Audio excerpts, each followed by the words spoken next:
오늘 수요일 성경 공부 요나서 4장 말씀을 가지고 함께 살피기를 원합니다. 먼저 기도하고 시작하겠습니다.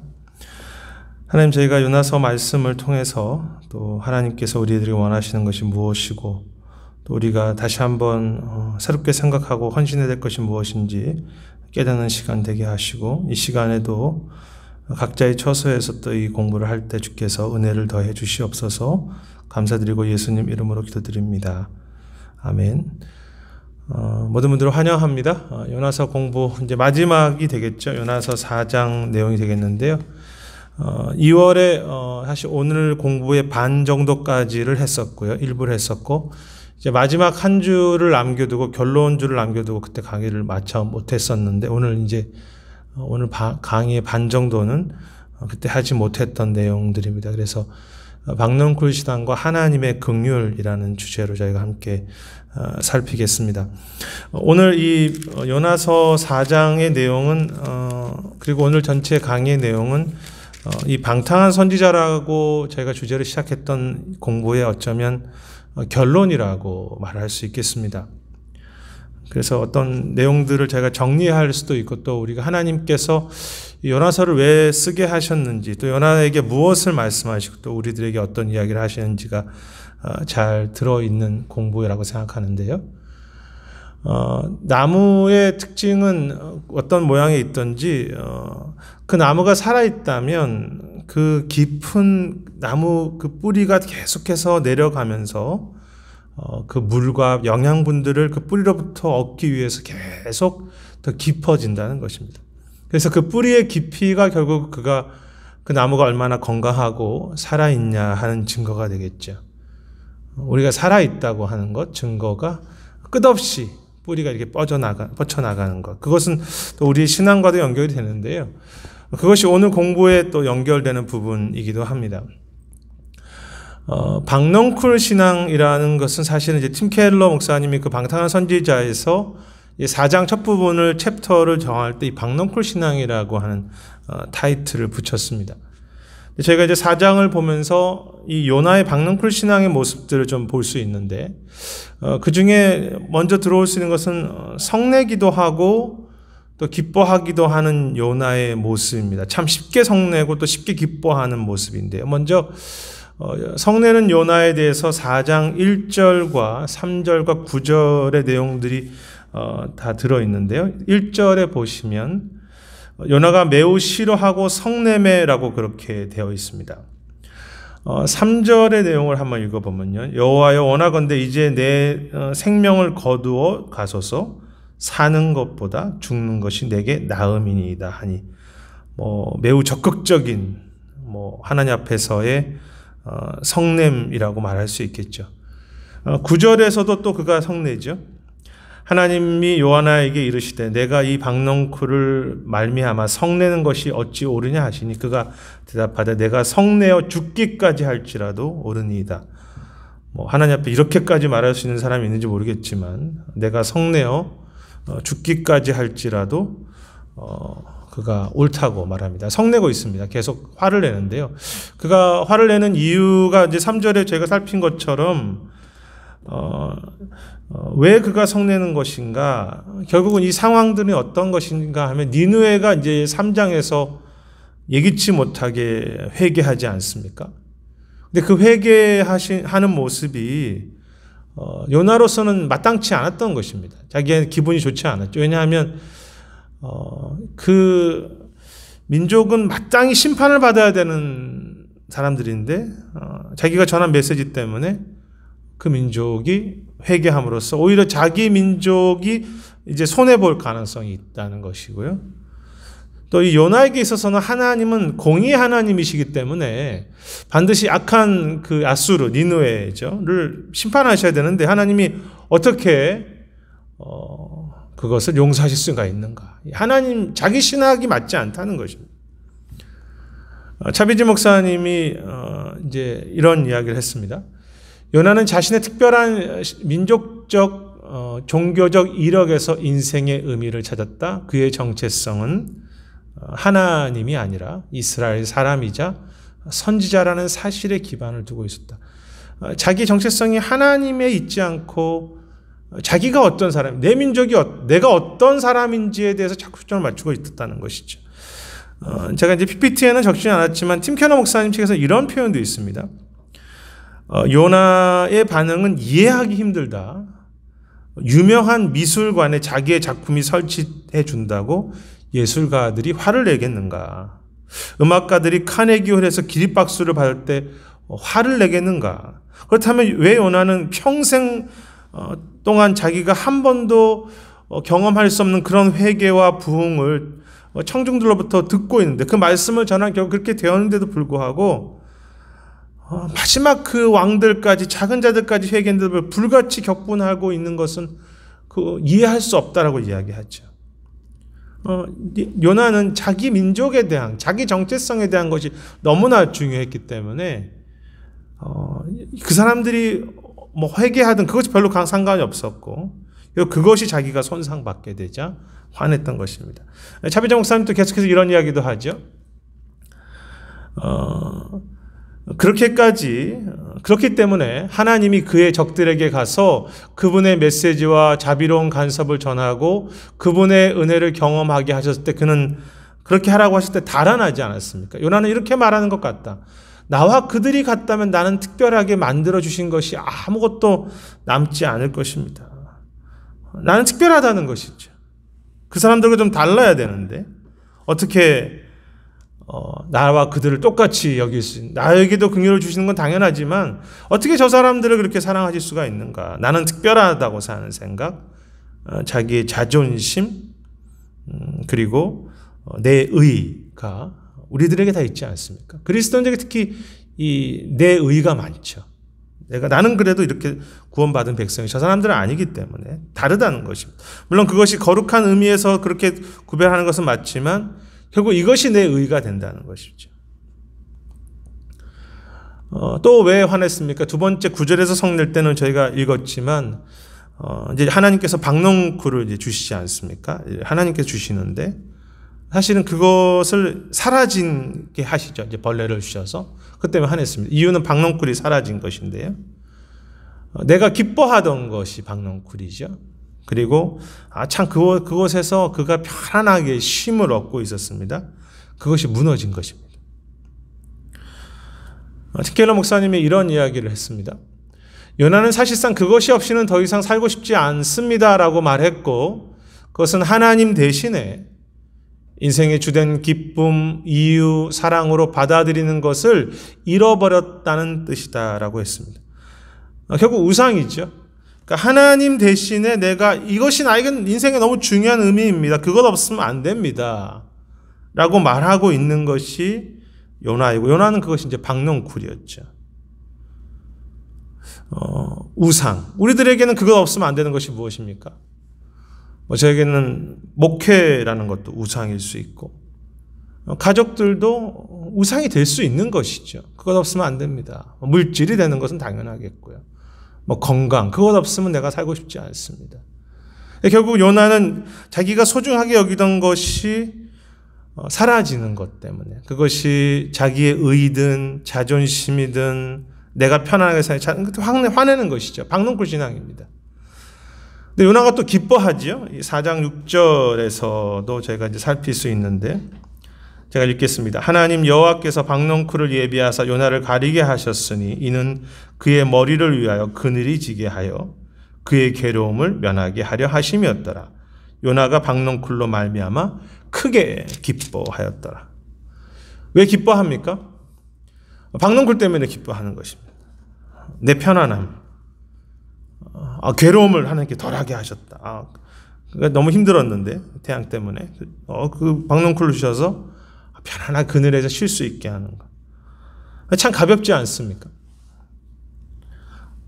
하나님 내가 죽겠다고 해놓고 막 성내다가 또 이제 박농쿨 하나 생기니까 또 그것 때문에 막 기뻐하고 또 그거 가져가시니까 내가 죽기까지 성낼지라도 바르다고 이렇게 이야기하는 요나의 모습 참 인간의 모습이죠. 박농쿨 신앙의 모습이 우리 인간의 모습입니다. 팀 켈러 목사님이 이런 표현을 했습니다. 그는 하나님과 관계를 맺고 있었지만 더 귀하게 여기는 것이 따로 있었다. 그의 폭발적인 분노는 그것을 얻지 못한다면 하나님과의 관계를 내버릴 의향이 있음을 보여준다. 그것이 무엇입니까? 선지자의 자존심, 그것 없으면 주님, 아무것도 내 인생에 의미가 없습니다. 우리 민족에 대한 자긍심, 그거 내 인생에 더 중요하죠. 박농쿨, 우리에게 박농쿨이 뭐가 되겠습니까? 뭐든지 될 수 있게, 나를 편하게 하는 것. 그것이 어떤 즐거움이든, 편안한 보장해 주는 것이든, 그것 없으면 하나님 저에게는 인생의 의미가 없습니다. 하나님보다 그것들이 사실 귀하다고 말하는 것이죠. 우리가 말로는 그렇게 하지 않지만 사실은 생각과 삶은 이렇게 하지 않습니까? 하나님 그것 없다면 하나님 관계는 저에게 의미가 없습니다라고 그렇게 표현하는 것이죠. 이렇게 말하는 것과 같다고 했습니다. 하나님 저에게 A를 주시지 않으면 당신을 섬기지 않겠습니다라고 말할 때 A가 우리의 참된 근거요, 최고의 사랑, 진정한 신, 가장 원하고 의뢰하는 대상임을 드러내고 있다는 것입니다. 무엇이 중요한가? 하나님이 중요한가? 민족주의가 박농쿨이 중요한가? 우리는 정답을 쓴다면 다 이 부등호가 이쪽 하나님께로 간다고 말하지만 사실은 그렇지 않죠. 정말 하나님보다 내가 내 인생의 안락을 내 인생의 안락보다 하나님보다 중요하게 여기는가? 이걸 다 우상이라고. 하나님과 비교했을 때 더 중요하게 생각하는 모든 것들은 다 우상이죠. 근데 우리가 사실 우상이 계속 살아가지 않습니까? 요나는 자기가 추구하던 것이 있었습니다. 안락함, 또 어떤 자기 자존심, 자기의, 자기 신학. 근데 그것이 무너지자 죽고 싶었죠. 오늘 하나님이 살아계신데 하나님 앞에서 내가 삶에 의미가 없다고 말하는 것은 참 어떻게 보면 너무나 부끄러운 모습이 아니겠습니까? 우리가 무엇을 보고 사는가가 드러나죠. 하나님 앞에서 하나님이 내 인생의 의미이신데 내가 추구하던 것들이 사라졌다고 해서 내가 가장 소중하게 살고 있던 사라졌다고 했을 때 내 인생의 의미가 없다고 말하는 것은 사실 그것이 죄악이고 우리들의 모습이지 않습니까? 우리가 항상 그렇죠, 사실은. 항상 우리는 박농쿨 신앙입니다. 하나님보다 내 자존심, 내 어떤 것들, 내 박농쿨들을 더 사는 그것으로 우상으로 살아가는 모습들. 나의 박농쿨은 무엇입니까? 그것 있으면 기쁘고 그것 없으면 내 인생의 의미를 잃어버리는 것이 무엇입니까? 사역이십니까? 재정이십니까? 나의 탁월한 지혜이십니까? 어떻게 보면 그것들을 추구하는 것이 고상해 보일 수 있을 수도 있겠지만 그것마저도 사실은 하나님보다 더 즐거워하고 있다면 다 박농쿨이고 결국 그것이 우상이죠. 그래서 이 팀 켈러 목사님과 차비지 목사님은 결국 이 요나의 신앙을 우상으로 사는 신앙이라고 그렇게 표현했습니다. 박농쿨 신앙은 결국 우상의 신앙인데요. 요나는 자신이 우상 숭배자인지 깨닫지 못했죠.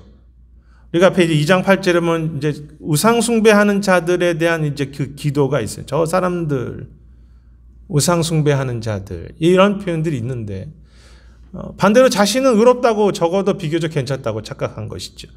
사실 이 팀 켈러 목사님이 방탕한 선지자에서 계속 이야기하는 하나의 흐름이 무엇입니까? 탕자보다 집에 있었던 첫째 아들이 더 탕자라는 것이죠. 자신은 교회 안에 있기 때문에, 나는 사역을 하고 있기 때문에 괜찮다. 이방인들의 우상 숭배는 보지, 이방인들의 죄악이 얼마나 큰지는 보지, 이 땅의 죄악이 얼마나 잘못된지는 보지만 사실 자기 안에 이 우상이 얼마나 무섭게 들어있다는 것을 보지 못하고, 이단들을 뭐라 그러고 죄인들에 대해서 경고를 하지만 내 안에 사실 더 숨겨진 철저한 우상 숭배가 있다는 것을 우리는 요나도 몰랐고 사실 우리도 그렇지 않습니까? 나는 그래도 비교적 괜찮다고 착각하는 모습이죠. 차비지 목사님의 이야기인데, 요나는 자신도 우상 숭배자인지 깨닫지 못했다. 요나가 섬긴 우상은 표면적으로 보면 니느웨 사람들의 우상과 달라 보일 수 있다. 그렇죠, 다르죠. 왜냐하면 그 사람들은 드러내놓고 우상을 섬기지만 요나는 사실 보이지 않는 우상인데, 하지만 둘의 본질은 전혀 다르지 않다라고 합니다. 왜 다르지 않습니까? 둘 다 유일하신 하나님과 경쟁하기 때문이죠. 보이는 우상이 하나님과 경쟁하는 것도 있지만 보이지 않는 그 내 자존심이라는 우상, 내 편안함이라는 우상이 하나님보다 더 중요해지고 있다면, 역시 하나님과 다투고 있는 것이고 경쟁한다면 하나님 대신에 주어진 모든 것은 사실은 내 마음을 빼앗는 것이고 그것은 우상입니다. 요나가 히브리 민족주의와 종교적 엘리트주의라는 우상 숭배에 빠져 있다는 것을 우리는 알 수 있다. 이 부분에 대해서는 차비진 목사님이나 팀 켈러 목사님이나 동일한 관점을 갖고 있습니다. 요나는 철저하게 우상 숭배자였다는 것이죠. 팀 켈러 목사님도 계속 내가 만든 우상이라는 그런 이야기를 했지만, 사실 팀 켈러 목사님은 칼빈의 이야기를 가져온 것이죠. 칼빈도 그렇게 이야기하죠. 우리가 하나님을 섬기는, 하나님 외에 섬기는 모든 것이 우상이고 인간의 마음은 우상의 제작 공장이다라고 이야기를 하는데, 결국 요나가 좋은 어떤 신앙 유산을 갖고 있다고요. 자기가 사역을 하고 있다고 해서 내가 우상 숭배자가 아니라고 생각했지만 사실은 그렇지 않는 것이죠. PPT에는 사실 없지만 저희 책에서 이제 차비지 목사님 그런 얘기를 했습니다. 사람들은 무엇을 우상으로 세우는가? 내가 두려워하는 것을 우상으로 세운다는 것입니다. 외로운 것이 두려운 사람은 인간관계를 우상으로 생각하죠. 그래서 좀 더 받아들여지고 존중받고 그것을 더 내가 소망하는 것입니다. 인정받으려고 하는 그 두려움이 있는 사람은 어떤 인맥, 또 자신의 외모, 내가 갖고 있는 어떤 수입, 내가 갖고 있는 직업을 통해서 인정받으려고 한다는 거, 우상이 되는 거, 인정받지 못할까 봐 두려워해서 이것들을 의지해서 자신을 존중받으려고 하죠.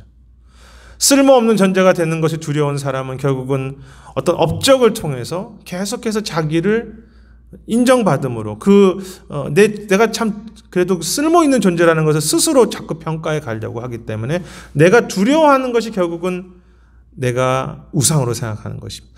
하나님을 정말 두려워한다면 하나님만을 내가 섬기게 되겠지만, 하나님을 두려워하지 않고 내가 두려워하는 것들이 인간에게는 다 있기 때문에 결국 우리 인간은 어떻게든 계속 우상을 만들 수밖에 없는 거죠.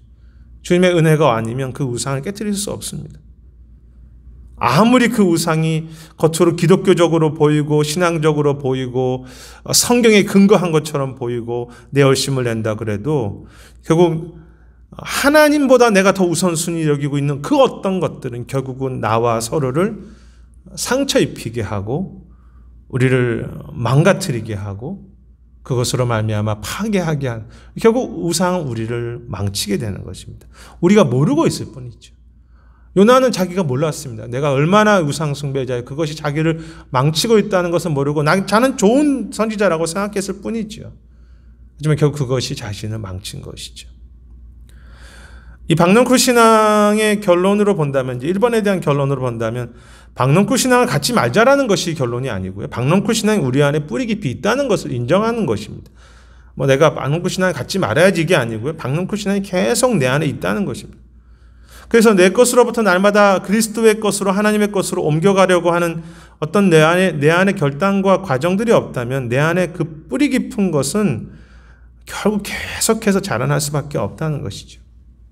그래서 우리 모두가 박농쿨 신앙인 것을 얼마나 깊이 이해하고 내 안에 우상 숭배가 끝없이 일어나고 있다는 것을 깨달을 수 있는 것이 요나서 전체를 바라보는 관점이고, 그것은 되게 우리에게 중요한 관점이죠. 방탕한 선지자예요. 결국 이런 우리의 그 뿌리 깊은 우상으로 말미암아 결과가 무엇입니까? 성장하지 않죠. 자라지 않는 것입니다. 요나의 모습이고 우리의 모습인데요. 요나는 사실은 하나님에 대한 설명을 매우 거창하게 합니다. 그 2절에 보시면 이제 여호와께 기도하여 이르되, 제가 읽겠습니다. 여호와여, 내가 고국에 있을 때 이러하겠다고 말씀하지 아니하였나이까? 그러므로 내가 빨리 다시스로 도망하였사오니 주께서는 은혜로우시며 자비로우시며 노하기를 더디하시며 인애가 크사 뜻을 돌이켜 재앙을 내리지 아니하시는 하나님인 줄을 내가 알았음이니이다. 굉장히 어떻게 보면 하나님에 대해서 참 설명을 잘 하고 있는 것 같은데요. 사실은 그건 지식적인 설명에 불과했죠. 요나가 앞에서 그런 이야기를 하셨습니다. 내가 고국에 있을 때 이렇게 말하지 않았습니까? 하나님, 내가 다 알고 있었습니다. 왜 도망간 줄 아세요? 제가 전파하면 그 사람들이 회개할 텐데, 그 사람들이 회개하면 하나님의 공의가 문제가 생기는 것 아닙니까? 하나님은 심판하셔야 되는데 어떻게 용서하시죠? 하나님에 대한 설명을 이렇게 늘어놓고는 있지만 사실은 하나님에 대해서 알지 못한 것이죠.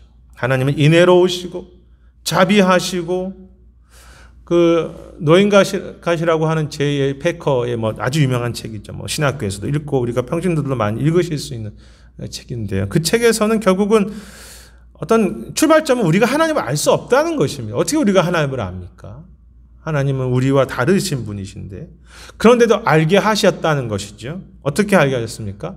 말씀과 기도와 예배를 통해서 알게 하셨는데, 결국은 말씀이나 기도나 예배나 하나의 그 추구하는 것이 무엇입니까? 하나님을 경험하는 것이지 그냥 머리로 한다는 것은 아닙니다. 하나님 앞에 엎드릴 때, 하나님 앞에 굴복할 때 그 말씀이 말씀이 되고 기도가 기도가 되고 예배가 예배됨으로, 그러니까 하나님 앞에 서 있는 사람으로서 나아갈 때 하나님을 경험하게 되면서 하나님을 알게 되는 것이고요.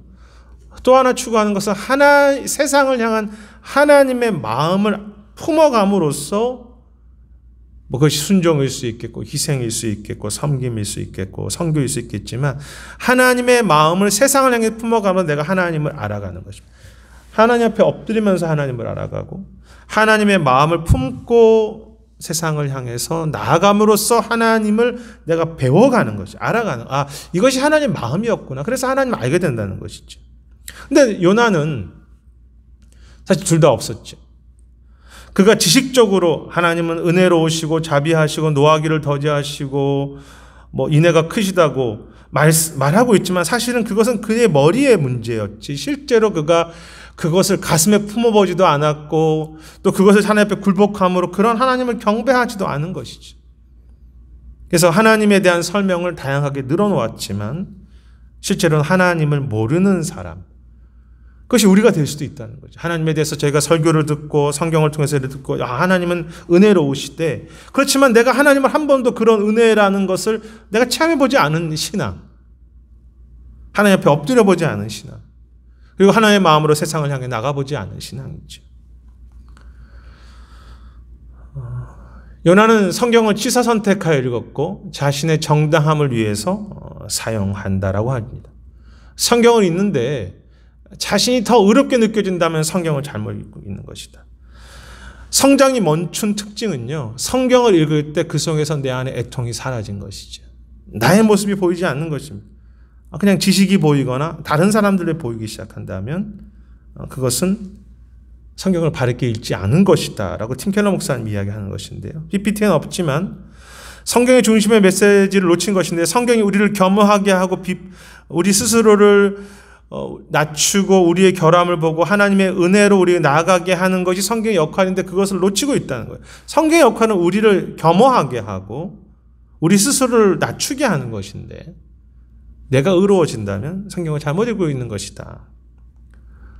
계속 팀 켈러 목사님 말입니다. 자신의 옳음과 의로움을 확인하여 자신의 자아를 부풀리고 다른 모든 이들을 질타하는데 성경을 사용할 경우 성경 공부는 죽음의 원천이고 사탄 일이 된다. 참 무서운 말입니다. 내 스스로의 의로움을 확인하고 저 사람들은 참 문제가 많구나라는 것을 확인하기 위해서, 그리고 그렇게 사용하는 데에서만 성경 공부를 쓴다면 그것은 오히려 죽이는 것이라는 거예요. 내 영혼도 죽이고 서로를 죽이는 것이지. 지식이 세상을 살리지 않습니다. 지식이 필요하지만 내가 어떤 태도를 갖고 있냐가 결국 말씀의 지식이 살리는 것이죠. 광야의 사탄도 성경을 인용했고 뒤틀어서 하나님께 정하고 했다고 팀 켈러는 이야기합니다. 나는 낮추고 회개하고 엎드리게 성경을 내가 보고 있는가, 아니면 성경의 지식이 성경을 읽고 있다는 자체가 나를 교만하게 하는가. 샤베지 목사님 이야기입니다. 그는 하나님이 은혜롭고 자비로우시며 그의 인애가 크시다고 고백할 수 있었고 머리로 이해했다. 그렇죠. 얼마나 선지자니까 잘 알고 있었겠습니까? 하지만 그의 마음은 그의 의미를 깨닫고 믿지도 않았고 받아들이며 기뻐하지도 못했다. 지식으로는 알고 있지만 마음으로 그것이 정말 기쁘지도 않았고, 그렇죠. 요나는 자기 생각과 맞지 않았기 때문에 성장하지 않은 요나의 모습입니다. 하나님에 대해서 머리로만 알고 있는 것, 성장하지 않은 특징이지요. 또 하나의 성장하지 않은 요나의 모습은요, 하나님을 자신의 어떤 틀 안에 하나님을 가두려고 했다는 것입니다. 제가 2절은 읽었고요. 5절에 보면 이렇게 읽겠습니다. 요나가 성읍에 나아가서 그의 성읍 동쪽에 앉아서 거기서 자기를 위하여 초막을 짓고 그 성읍에 무슨 일이 일어나는 걸 보려고 그 그늘 아래 앉았더라. 사실 이제 2절에서 하나님은 거룩하시고 이렇게 말할 때 사실은 요나는 하나님은 이렇게 하셔야 된다는 것을 다시 강조하고 있는 부분도 있습니다. 그리고 자기가 이렇게 할 줄 알았다는 것은 마치 하나님을 가르치는 거죠. 하나님, 제가 이런 사태가 올 줄 알았기 때문에 제가 도망갔던 것이죠. 하나님 그걸 아십니까? 내 신학으로 하나님은 이렇게 하셔야 되잖아요. 하나님은 선하시니까 나에게 좋은 일을 주셔야 되잖아요. 근데 그렇게 하시지 않으니까 내가 화내는 것이잖아요. 하나님이 그에게 물어보시죠. 너가 옳으냐라고 물어보시는데 계속 자기는 옳다고 말하면서 그래도 저 사람들이 회개는 했지만 그래도 내가 옳다면 하나님이 심판하실 거라고 자기를 위하여 초막을 짓고요. 그 성읍 동쪽에 앉아서 그 성에 과연 하나님의 진노가 내리는지 안 내리는지를 그가 지켜보고 있던 것이죠. 이게 참 얼마나 오만한 모습입니까? 근데 그거 우리의 모습일 수 있다는 거죠. 분명히 하나님께서 이렇게 일을 행하시는데 내 틀은 이렇게 있어. 하나님은 니느웨를 심판하셔야 돼. 저렇게 악하니까. 근데 하나님께서 그 속에 역사를 하셨음에도 불구하고 자기의 틀에 갇혀서 내 틀에 맞도록 하나님이 일하시는지 한번 지켜보자. 전파하고 회개했지만 하나님 그렇게 하시면 안 돼요라고 말하면서 자기 스스로의 틀로 하나님을 가두고 그렇게 하나님을 잡아 당기고 있는 것이죠. 죽기까지라 할지라도 내가 옳습니다. 우리가 알면 얼마나 알고 있고 우리가 신학과 말씀을 이해하면 얼마나 알고 있겠습니까? 우리가 하나님에 대해서 알고 있으면 얼마나 알고 있습니까? 근데 그 내가 알고 있다고 하는, 내가 뭐 그것이 학교에서 배운 것이든 내가 어떤 책을 통해서 목회자를 통해 그것으로 내 스스로를 하나님을 가두고 하나님 그렇게 하시지 않으면 안 되죠. 그 하나님이 바른 하나님이라고 말하고 있다면 그것은 요나의 모습과 똑같다는 것입니다. 하나님 한번 어떻게 할지 제가 지켜보겠습니다. 차비지 목사님의 이야기입니다. 요나는 여전히 자신을 정당화시키고 있다. 일이 마무리된 지금 그 생각은 어느 때보다 더 정당해 보인다. 봐, 처음부터 내 생각이 맞았잖아. 내 생각이 맞잖아. 하나님의 자비에 대한 요나의 시각은 여전히 좁았다. 그는 하나님을 자신의 상자 안에 담아두려 했다. 요나는 하나님이 그분을 위해 만들어 놓은 상자에서 벗어난 행동을 하시자 그것을 감당하지 못했다라고 그렇게 이야기합니다. 하나님이 벗어난 행동을 벗어나실 수 있으시죠. 하나님이신데 어떻게 우리의 틀에 갇히신 하나님이겠습니까? 자신의 틀과 종교심과 영성에 빠져 진정한 하나님을 놓치고 있었음을 알 수 있다. 내 종교심에 빠져서 하나님을 놓친다는 것이죠. 참 무서운 이야기입니다. 여러분, 내가 가진 하나님의 틀은 무엇입니까? 뭐 그것도 사실 우상이겠지만요. 내 성경의 지식, 내가 알고 있는 책, 사실 빙산의 일각이라고 깨닫는 것이 진정한 모습이고, 그래서 하나님이 겸손을 사랑하시는 겁니다. 우리가 알고 있으면 얼마나 알고 있고, 우리가 하나님에 대해서 그 지식이 있다면 정말 사실 너무 작은 것에 불과한데 그것을 인정하는 것을 하나님은 기뻐하시죠. 그래서 겸손한 자를 계속해서 찾으십니다. 내가 알고 있는 하나님, 충분히 예상 가능한 하나님이십니까? 아니면 하나님의 능력, 하나님의 신비, 하나님의 주인 되신 하나님의 뜻이 내 안에 이렇게 계속해서 커져가는 하나님이십니까? 나는 어떤 모습의 하나님으로 섬기고 계십니까? 성장하지 않는 것입니다. 내가 알고 있는 하나님이 멈춰 있는, 10년 전에 알고 있는 하나님이 멈춰버린 신앙. 결국 요나는 더 깊은 은혜로 나아가지 못했죠. 이 박넝쿨의 신앙을 넘어서지 못한 것입니다. 우리 5절은 제가 읽었기 때문에 다시 읽지는 않겠지만요. 무슨 일이 일어나는지 기다리던 요나의 모습과 한번 그 물고기 뱃속에서 하나님 제가 이제는 오직 하나님의 은혜입니다라고 했던 것과 너무 대조가 되지 않습니까? 그래서 혹시 그 기도가 가짜였나라고 생각할 만큼이 됐죠. 근데 어떻게 보면 다시 돌아간 것입니다. 잘하지 않은 것이죠. 팀 켈러 목사님의 이야기입니다. 요나의 독선은 다소 줄었지만 사라지지 않았다. 계속 독선이 있다. 좀 줄었을 뿐이죠. 하나님의 은혜를 이해하는 것은 한 번의 경험으로 가능하지 않다. 하나님과 그분의 은혜를 철저히 파악하는 것처럼 보일 때 사실은 더 깊이 내려갈 필요가 있다는 것이 드러났다. 이제 은혜를 내가 깨달았구나 할 때가 사실은 더 깊이 내려가야 한다는 것이죠. 은혜 받았다고 생각하고 깨달았다고 생각하는 때가 더 깊이 내려가야 된다는 것입니다. 마치 그 나무의 뿌리가 끝없이 밑으로 그 물줄기를 찾아서 내려가는 것처럼 말입니다. 차비진 목사님 이야기입니다.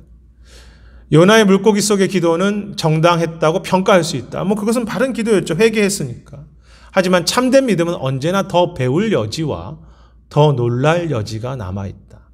참된 믿음은 하나님을 더 가까이 보게 하며 하나님을 더 들어볼수록 더 놀랄 수밖에 없기 때문이다라고 하는 것입니다. 이렇게 이야기했습니다.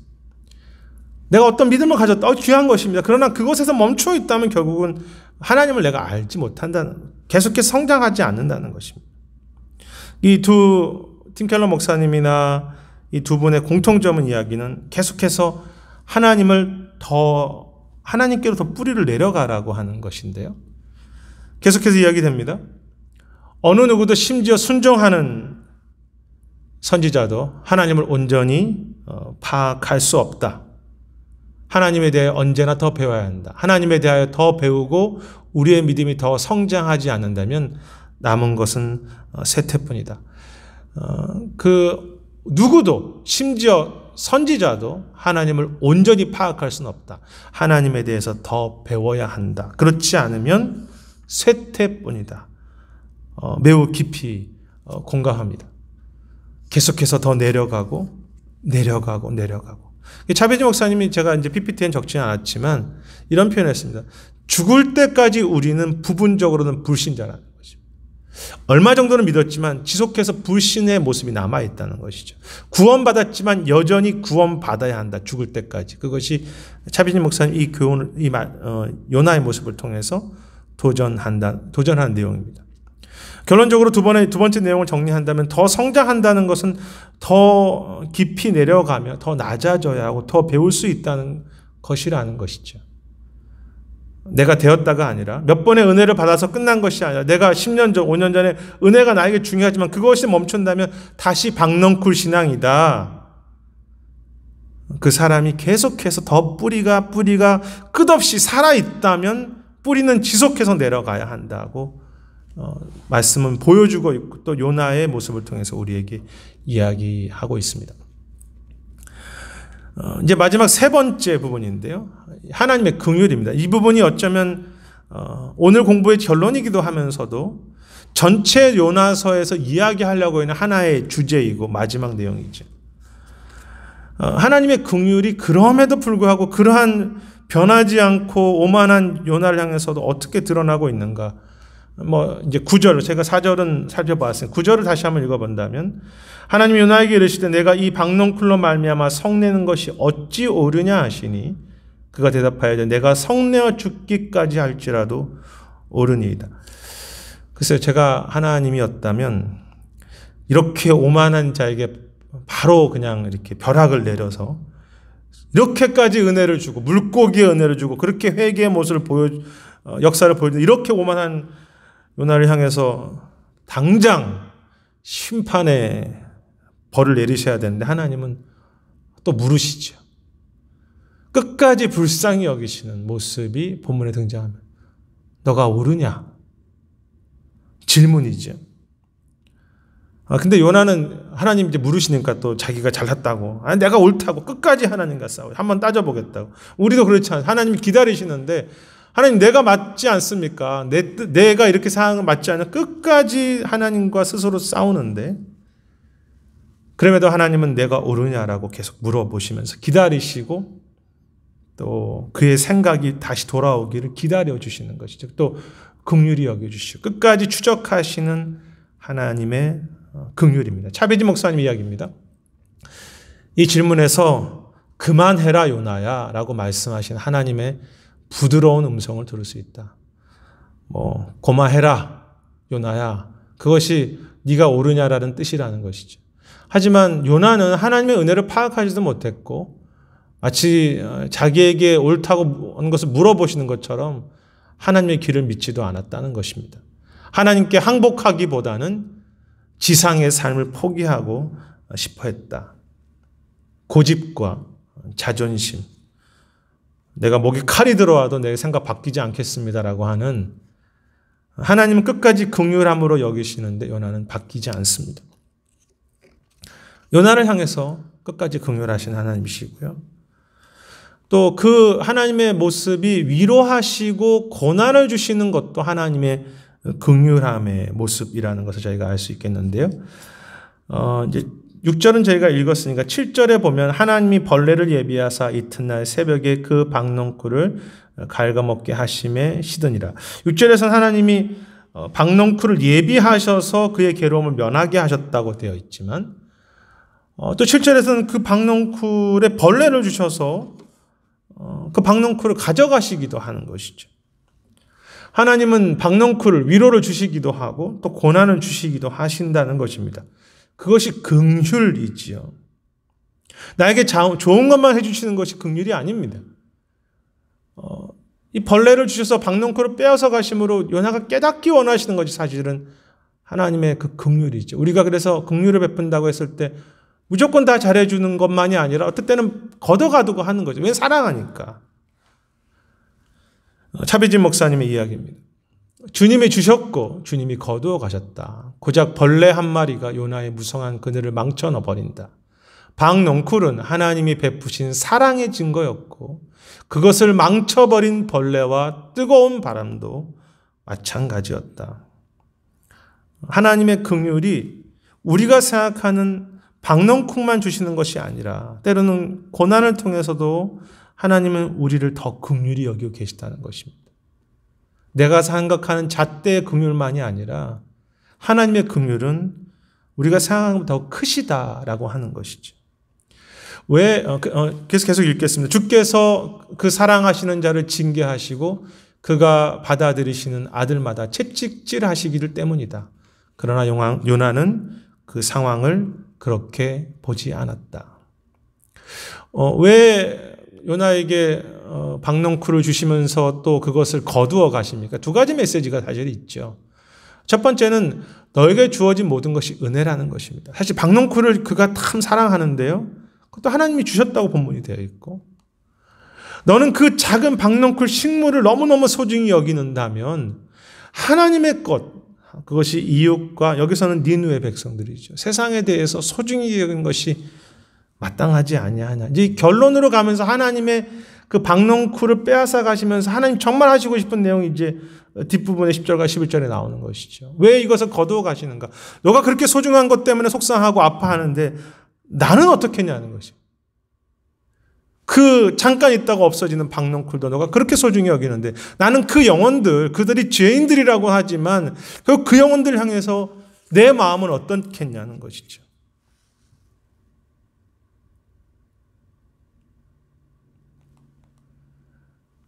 결국 오늘 말씀의 마지막 부분으로 들어오는 것이 하나님의 긍휼에 대한 너는 작은 것이라도 소중히 여기지 않지 않느냐. 그런데 나는 결국은 그들을 긍휼히 여긴다는 것이죠. 10절과 11절입니다.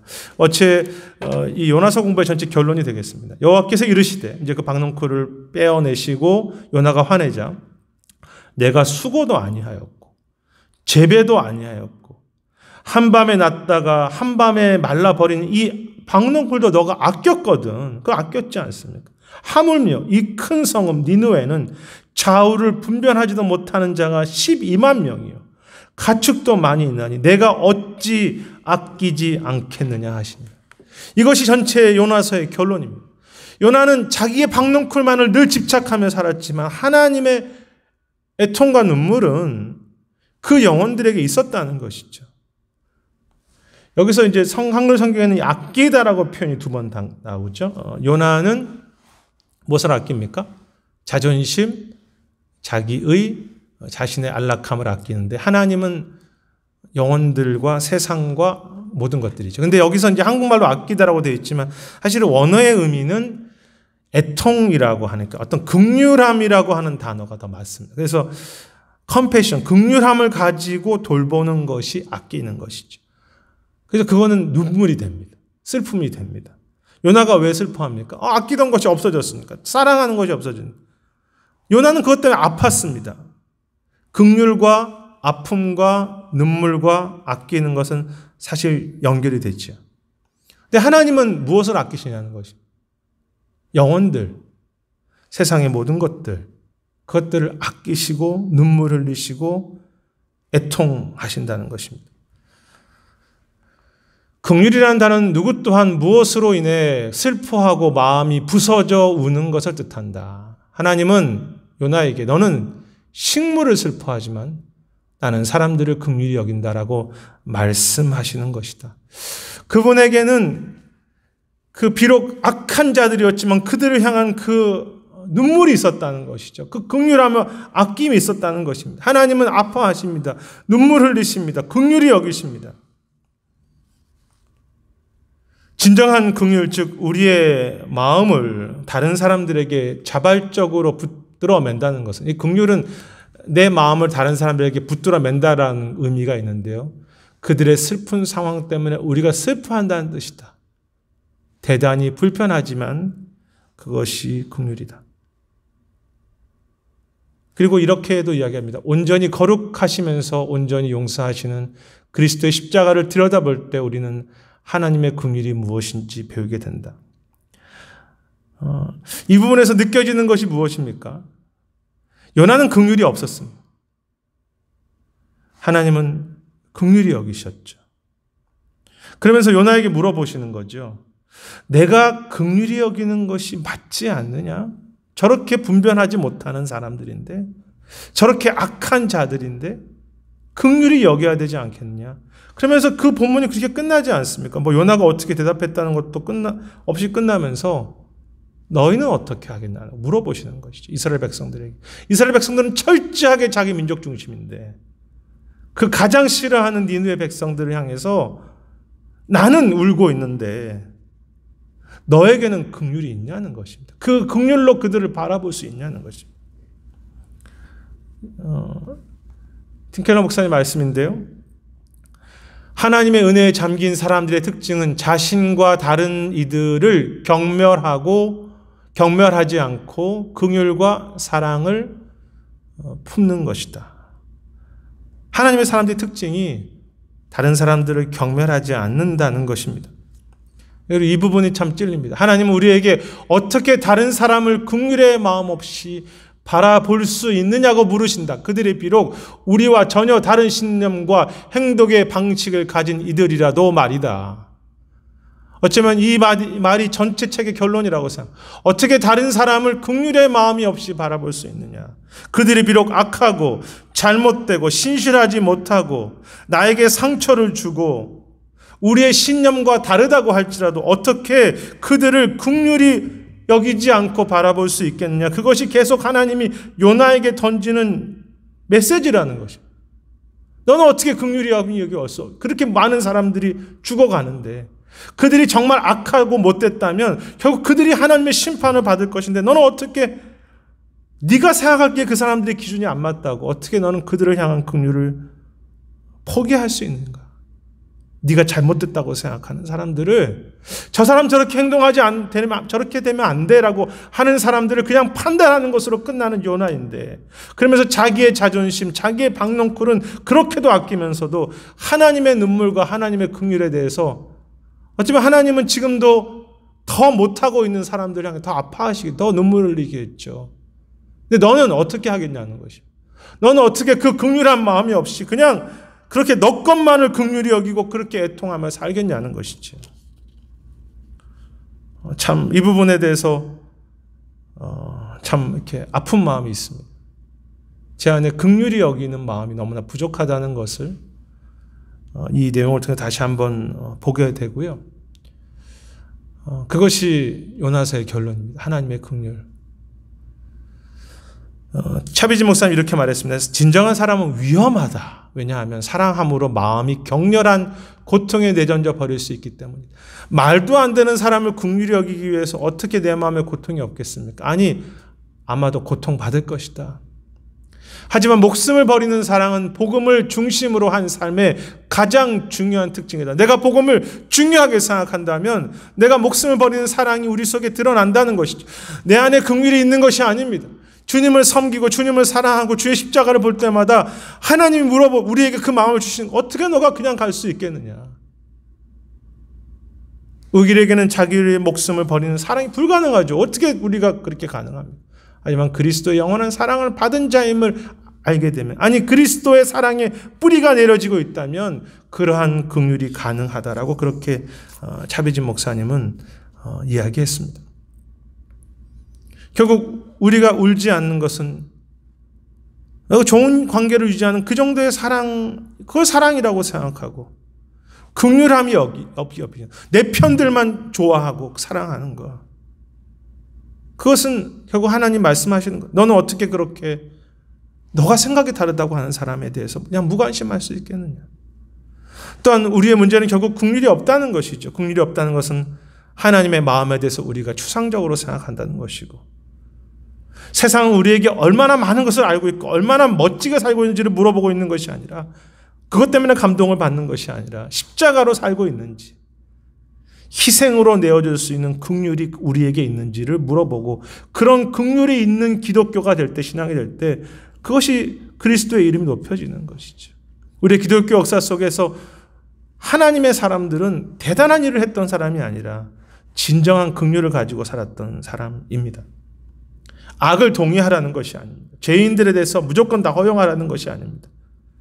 그 악을 행하는 이들을 긍휼히 보지 않는다면 내 자신이 얼마나 죄인임을 잊어버리게 되고, 나를 아프게 하는 그 죄악 때문에 그들도 역시 결국은 고통받는다고 하는 그 하나님의 마음들을 놓치게 되는 것이죠. 정말 잘못된 사람들을 그냥 두면 그들이 정말 악해짐으로 심판받으니까 긍휼히 여겨야 되지 않겠습니까? 나를 인정해주지 않는 자들도 긍휼히 여겨야 할 자이죠. 사실 긍휼히 여기지 못하면 선교도 불가능하고 전도도 기도도 불가능합니다. 한국 교회와 열방의 영혼들을 위해서 애통해 가는 것, 내가 믿음이 작다고 생각하는 그들에게 그냥 무관심하고 배제할 것이 아니라 그 작은 한 영혼이라도 소중하다면 죽어가는 수많은 자녀들을 어떻게 너는 그냥 무관심할 수 있겠느냐라고 하는 이 주님의 마지막 메시지 속에서 어찌 아끼지 않겠느냐라고 하는 메시지 속에서 우리가 회개하고 우리가 오늘도 품고 나아가야 될 영혼들이 많은 것이죠. 하나님의 긍휼, 우리에게는 긍휼이 있습니까? 주님께 뿌리를 내릴 때 주님께서 그 마음을 주실 것입니다. 정리하자면 박넝쿨 신앙과 하나님의 긍휼은 세 가지입니다. 첫 번째는 박넝쿨 신앙이었죠. 우상으로 사는 신앙입니다. 요나 안에는 하나님보다 더 소중히 여기는 것들이 너무나 많았습니다. 자존심들, 그리고 내 편안함들. 그래서 그는 성장하지 못했습니다. 요나는 하나님을 잘 알고 있다고 했지만 하나님을 가두고 큰 은혜로 나아가지 못했습니다. 더 깊이 들어가지 못했습니다. 내 신학에, 내 지식에 멈춰 있었습니다. 마지막 전체 요나서의 결론이죠. 하나님의 긍휼과 성교. 하나님은 고난과 위로로 끝까지 기다리신다. 하나님은 세상과 모든 영혼을 보며 애통하며 오신다. 그리고 물으신다. 너는 무엇을 긍휼히 여기냐? 우리에게도 물으시죠. 이런 긍휼한 마음을 품는 것이 당연하지 않느냐? 물을 향해서 멈추지 않는 뿌리가 살아있다는 증거라면 우리가 그리스도인이라고 하는 이 나무는, 생명은 그리스도가 없으면 아무것도 아닌 자인지를 알고 그리스도를 갈망하기 위해서 더 깊이 내려가는 것입니다. 그리고 그렇게 깊이 내려갈 때 하나님을 알게 되고 계속해서 하나님을 아는 그 속에 하나님의 이 마음들 어찌 아끼지 않겠냐고 하는 그 긍휼이 우리 속에 부어짐으로 우리도 계속해서 긍휼의 삶을 살아가는 것이죠. 김계란 목사님의 마지막 이야기를 인용하면서 공부를 마치겠습니다. 중요한 것은 우리는 온전히 하나님의 은혜로 사는 존재라는 것을 마침내 인정하는 일이다. 마음의 바닥에 내려갈 때 우리는 하나님으로부터 무엇인가를 얻기 위해서가 아니라 하나님을 위해서 그리고 하나님 때문에 하나님의 하나님 되심으로 인해서 하나님을 알고 하나님을 기뻐하고 하나님을 섬기게 될 것이다. 깊이 내려갈 때면 무엇을 받는 하나님이 아니라 그냥 그 하나님으로 즐거워하는 하나님을 배우게 된다는 것입니다. 우리가 하나님의 은혜로 마음의 바닥에 이를 때 그 은혜가 우리의 독선과 두려움을 서서히 그러나 확실하게 뽑아내기 시작할 것이다. 그 은혜에 내려갈 때 우리의 독선, 우리의 두려움을 빼앗아내고 긍휼의 마음으로 영혼들을 바라보며 또 하나님을 더 배워가는 하나님에 대해서 깊어져가는 그런 방탕한 선지자 그리고 이 박넝쿨의 신앙이 아니라 정말로 주님으로 인해서 깊어지는 그런 신앙들이 되게 하실 것입니다. 요나서를 결론 내리면서 방탕한 우리들이지만 끝까지 은혜로 추적하시는 그 하나님을 기억하면서 정말로 그 긍휼이 우리 속에서 회복되어 가고 또 긍휼로 우리 삶을 다시 한번 풍성하게 해가는 그런 눈물이 있고 사랑이 있는 그런 우리 모든 삶이 되기를 주님의 이름으로 축원하겠습니다. 제가 기도하겠습니다. 하나님, 요나서 전체를 살피면서 우리 안에 얼마나 깊은 방탕함이 있는지, 얼마나 위선이 많고 우상이 많은지 다시 한번 깊이 살핍니다. 특히 신앙생활을 하고 사역을 하고 열심히 한다고 하는 우리에게 얼마나 하나님 그분에 대한 당신에 대한 무관심이 많고 뿌리 깊은 우리 스스로의 내가 생각하고 있는 박넝쿨들이 많다는 것을 다시 한번 깨닫습니다. 주님, 회개하오니 은혜를 더하여 주시고 특히 너무나 무관심하고 긍휼이 없는 우리들의 삶, 하나님의 긍휼에 대해서 무관심하고 한 영혼들을 긍휼로 바라보지 못하는 우리들의 교만과 위선과 상처들을 회개하며 진정한 긍휼이 우리 안에 그리스도로 말미암아 더 풍성하게 되기를 소망하고 또 그렇게 하실 주님을 찬양합니다. 지금 소망하고 감사드리고 모든 말씀 예수님 이름으로 기도드립니다. 아멘. 모든 공부를 마쳤습니다.